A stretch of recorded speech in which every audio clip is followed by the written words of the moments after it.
let's talk a little bit of family health. Did you know that Americans spend about 90% of their lives indoors? And the EPA recently deemed indoor air quality one of the top 5 health hazards. So what are you bringing into your home that could be compromising the health of your family? Well, this month's issue of Green Living Arizona magazine is tackling the issue, and the editor-in-chief, Tishan Donkersley, is here to help us clear the air a little bit. Hi, nice to see you. Nice to see you. Well, first of all, congratulations on the second. Thank you. I know, it's like having your second baby here. I did, and I have 2 babies. Oh, I know, it's so cool. It's a great magazine, first of all. We love it. Inside here, you're really talking about air quality, and you say there are really 5 big contributors. And the biggest one of them is biological. Biological is anything that happens natural in nature. I would say like dust or mold. We're kind of worried about that. Yeah, so that's one of those things where some ways to control that would be kind of with your air filters. Your air filters and the danders and getting your dogs brushed and cleaned. Yeah, and I've heard also that if you are really allergic to things, if you take a shower before you go to bed, then you're not really putting those in your bed anymore. That's correct. Yes, you definitely want to eliminate that. Okay, so that's an easy one. The other ones, though, that we don't really think too much of, gaseous. Yes, CO2 and CO. So what we suggest at Green Living is to get a carbon monoxide detector to make sure you're protecting against that. Right. But there's a couple other ones too. You know, the carbon monoxide detector should be just like a smoke detector. You just need it. You absolutely need it now. Absolutely. It's recommended to have it near a place where you sleep. Yeah.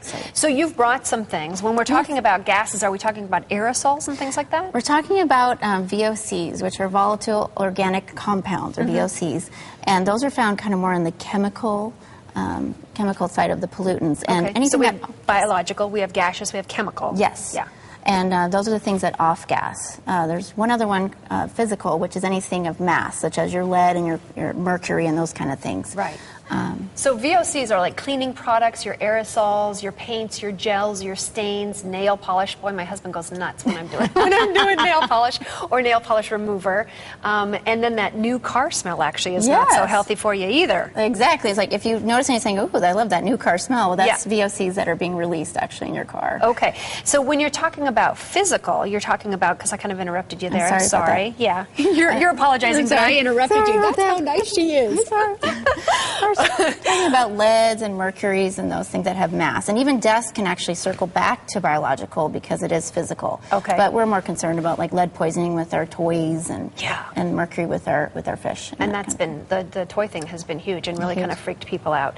So what are some of those toxins that we should be looking for when we're buying products? What are some things we should go, okay, just don't put this on the label? Okay. Well, a couple things is when you are shopping, you can vote with your dollar and to choose more eco-friendly products. I have an example of some things up here that really are off-gassing. As example, from aerosols to cleaning products to nail, you go into your nail salon. Yeah. Whoa. Yeah. Okay. Yeah. Cleaning your oven. Any of these things are actually off-gassing VOCs, which could be contributing to the decrease in quality of your air in your home. And same with paints and stuff. So anything that has a smell, a strong smell, is probably not a good smell. Not a good smell. So try to stay away from those things. Go a little bit more organic if you can. Try to make some of those things at home if you can. Absolutely. Okay, I want to get to this because this is really so important as well. Talk to us about the importance of what's in our plastic materials. Okay, well there's a component called phthalates, and phthalates are used actually to make things clear. Okay.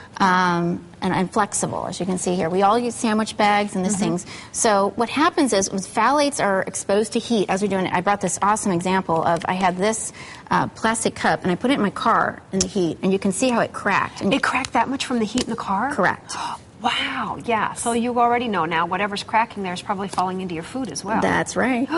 So that's why we suggest at Green Living not to put any food on a plastic plate in the microwave because it could release some of that phthalates. And phthalates, So phthalates we find, again, just to recap, in sandwich bags, plastic wrap, shower curtains. Shower curtains. And in toys, which, when you think of toys, I just immediately go to what goes in your mouth as a small child. Absolutely. So don't let your kids chew on those plastic toys. We don't, or you can choose, toys that are made kind of more organically with less phthalates. Cool. Tishan, thanks for being with us. Thank you so much. much. Love the magazine.